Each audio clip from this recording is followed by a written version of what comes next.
Queridos e amados irmãos, graça e paz do nosso Senhor Jesus Cristo. Estou aqui, amados, mais uma vez para estar falando das maravilhas e da glória do Senhor. Queridos, nesta feita, estamos aqui diante da presença de Deus. Vamos estar ministrando a palavra do Senhor no livro de Levítico capítulo 9, verso 22, 23 e 24.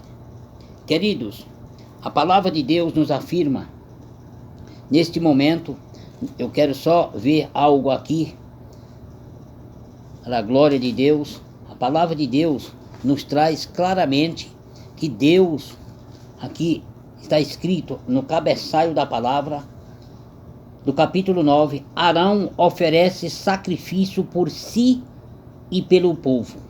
Graças a Deus por isso, né? Queridos, Arão era o sacerdote da época. Querido, e quando nós olhamos Deus, ele sempre quis a coisa correta, as coisas certas. Querido, não adianta eu fazer sacrifício por metade. Deus sempre foi zeloso. Deus sempre agiu da forma que ele quis e como ele ordenou. Então eu quero mostrar três acontecimentos após o sacrifício de um sacerdote ordenado por Deus. No verso 22 diz assim: E Arão levantou as suas mãos em direção ao povo e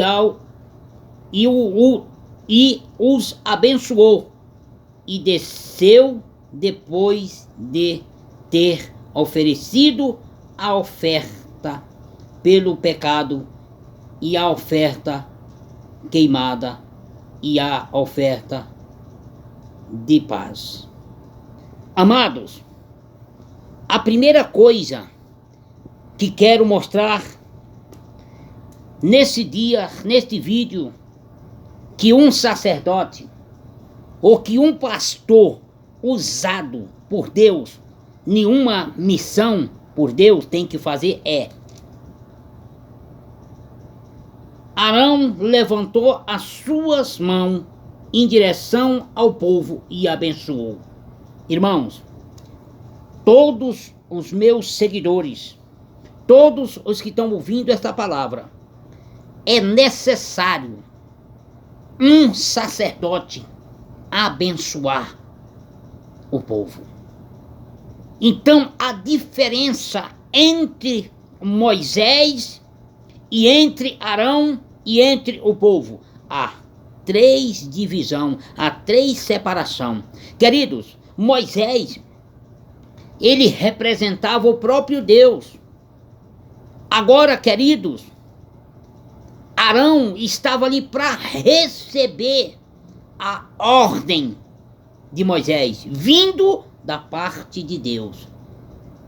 Moisés tinha um momento que estava sozinho. Arão não podia ir até Moisés se Deus não lhe chamasse e se Deus não lhe ordenasse.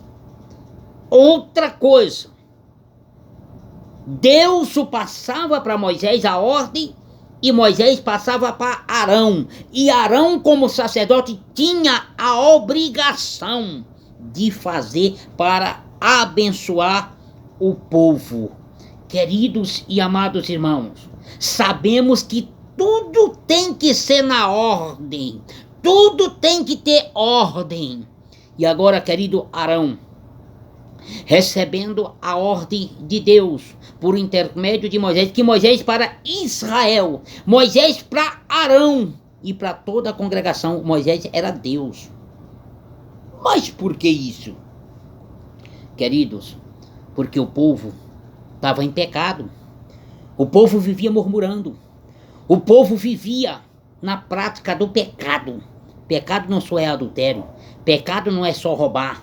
Pecado não é só matar.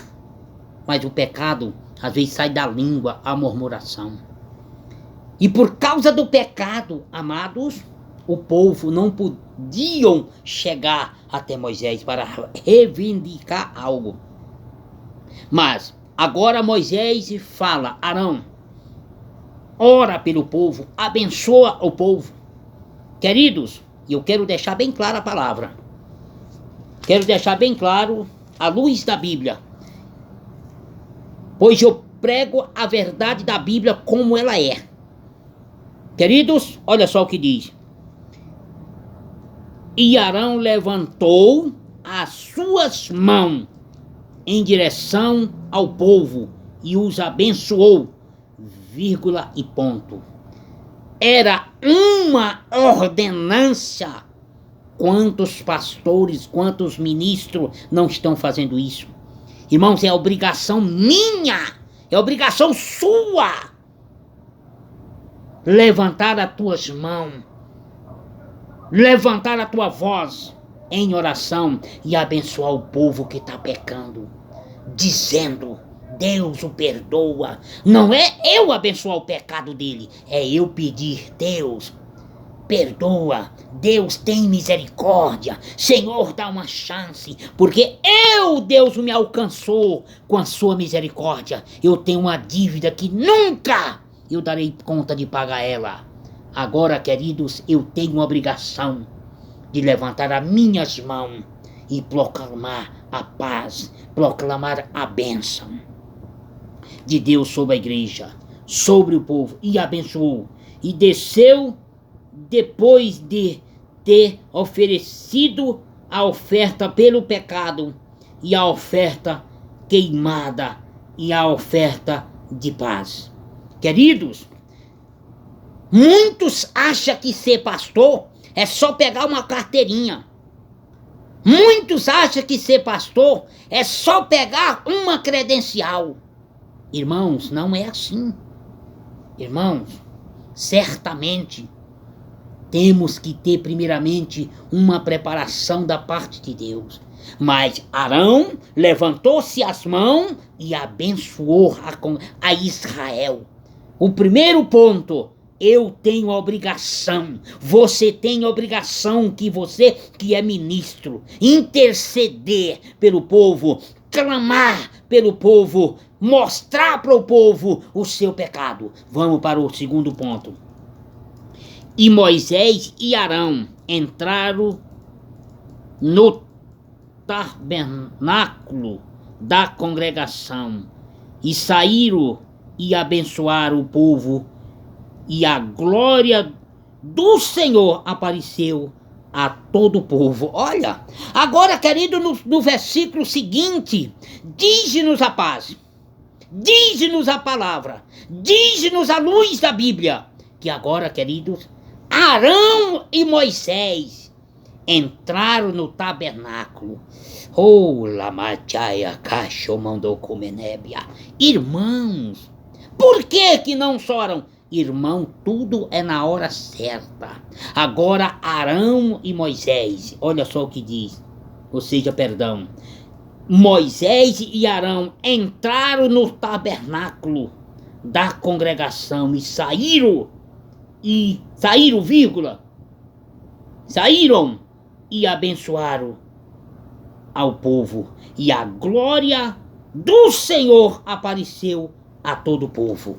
Irmão, precisa ter ordem, precisa ter organização, precisa ter decência adiante das coisas de Deus. Por que hoje não há batismo com o Espírito Santo? Por que hoje não há mais profecia? Por que hoje não há mais santidade no meio da igreja? Porque os pastores, os ministros não têm santificado a sua vida, não têm colocado a igreja para santificar, não têm buscado a presença de Deus. E quando Deus levanta um profeta, muitos se levantam querendo querendo matar, mas eu digo uma coisa: Deus jamais permitirá um profeta morrer antes do dia.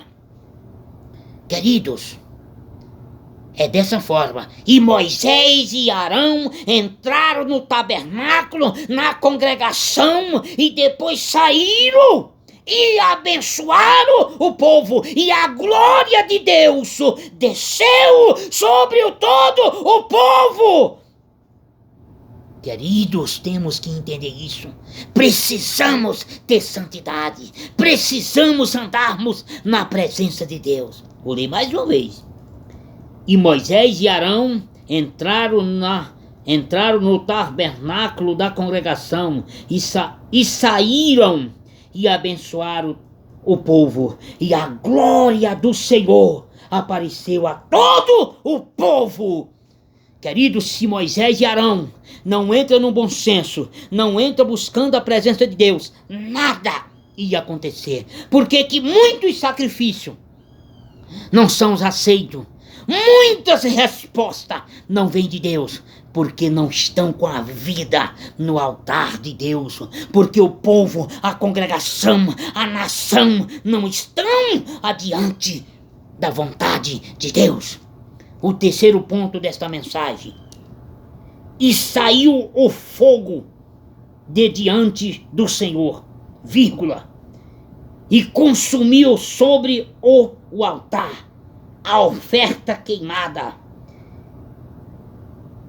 e a gordura, vírgula e ponto. Vendo isso, vírgula, todo o povo gritou, vírgula, e caiu sobre a sua face. Na Bíblia Thompson, a Bíblia Thompson fala: e todo o povo caíram com o rosto em terra. Querido, a Bíblia Pentecostal fala: e todo o povo caíram com seu rosto, em seu rosto, quer dizer, prostraram adiante de Deus, porque a glória do Senhor se manifestou, o poder de Deus se manifestou. Não se engane. E saiu o fogo de diante do Senhor, vírgula. Tinha o fogo, sempre tem fogo adiante do Senhor. E consumiu sobre o altar a oferta queimada e a gordura, vírgula, ponto. Vendo isso, vírgula, todo o povo gritou, vírgula, e caiu sobre a sua face, ou caíram com o rosto em terra, porque Deus se manifestou, Deus se fez presente naquele dia, naquele momento. Porque não tem acontecido milagre, amados irmãos? Por que não tem tido mais milagre dentro da igreja? Porque o povo não santifica, o povo tira tempo de falar mal um do outro, ministério rebeliando, abrindo igreja, se levantando contra os ministros de Deus. Mas a Bíblia diz que lá mais atrás, os dois filhos de Arão, Nadab e Abiú, foram fazer sacrifício estranho, e o fogo de Deus desceu e consumiu. Os dois mataram. Lhe comendo como forra macia. Queridos, eu quero aproveitar e contar um testemunho. Eu estava em uma conferência em Brasília, mais ou menos uns 15 a 20 obreiros no púlpito, numa conferência missionária. Ali, queridos, Deus me revelou e disse para mim: diga, vira para todo o púlpito e aponte com teu dedo e diga: aqui tem um pastor que está em pecado. Eu vou te dar 1 ano para você confessar o teu pecado. Se tu não confessar, eu vou te matar. Irmão, o pastor que era o vice-presidente do ministério, que era o meu pastor, o vice-presidente do ministério, Eu congregava no ministério. Eu estava em uma conferência, em uma congregação em Samambaia Norte. E eu morava em Santa Maria. Sabe o que aconteceu? Quando eu entreguei a mensagem, eu disse do púlpito, o pastor gritou no microfone, disse: pastor, missionário Pedro, eu te amo muito, gosto muito de você, Deus te usa, mas eu tenho que lhe falar uma coisa agora. Eu virei: volte aqui agora e diga que você se equivocou ou você mentiu, porque aqui tu não sobe mais nunca nesse púlpito, tu não prega. Eu voltei, irmãos, o púlpito mais ou menos 50 centímetros de altura, eu cheguei bem perto dele, apontei o dedo na face dele, falei: pastor, eu lhe digo uma coisa, eu disse o que Deus mandou e está falado. Se não confessar o pecado dentro de um ano, quem está em pecado vai morrer. Vim embora. Aliás, voltando, o meu pastor da congregação de Santa Maria disse desta forma: pastor, peça perdão ao missionário, ele é minha ovelha e eu conheço ele, Deus usa ele. Peça perdão, não fale isso. Irmão, uma conferência, tudo bem. Disse, eu estava na minha casa, na Santa Maria, jantando, 6 horas da tarde, quando eu estava assistindo no jornal, no SBT, vendo o canal no SBT, Deus falou: tira e coloca na Record. Quando eu tirei do SBT e coloquei na Record, sabe o que aconteceu? Estava passando pastor Antônio Hacks, acabou de falecer no hospital de Taguatinga, picado pelo mosquito da febre amarela. O vice-presidente do Ministério Independente de Brasília. Irmão, Deus... E no dia que eu cheguei, eu tinha marcado lá, circulado. Deus mandou eu contar, eu contei um ano certinho. Deus falou: eu matei e mato, porque os homens têm brincado comigo, não têm tirado o pecado do altar. Queridos, resumindo, pastor Antônio Hacks, sendo meu pastor, o vice-presidente do ministério, hoje ele é morto, defunto. Agora, se ele foi para o céu, o problema é dele e de Deus. Eu entreguei a mensagem. E outros testemunhos também, que Deus falou e que aconteceu, pode ser que um dia eu venha falar. E ele morreu. Acabou-se a história do pastor. Mas a história de Deus continua. E Deus mata e vai continuar a matar pessoas que andam em pecado, pessoas que andam fingindo que está fazendo a vontade de Deus e fazendo suas próprias vontades. Quero orar por você neste momento. Queridos, em nome de Jesus, meu Deus, abençoa, Senhor, em nome do Senhor dos Exércitos, eu peço, meu Deus, ó Deus poderoso, faz, meu Pai, a obra, realiza o teu milagre sobre a vida de cada um, que cada um, Senhor, venha colocar sua vida no altar, para que o fogo de Deus venha e consuma o pecado, consuma tudo que não presta, mas que o servo e a serva fique na presença do Senhor, em nome de Jesus. Obrigado.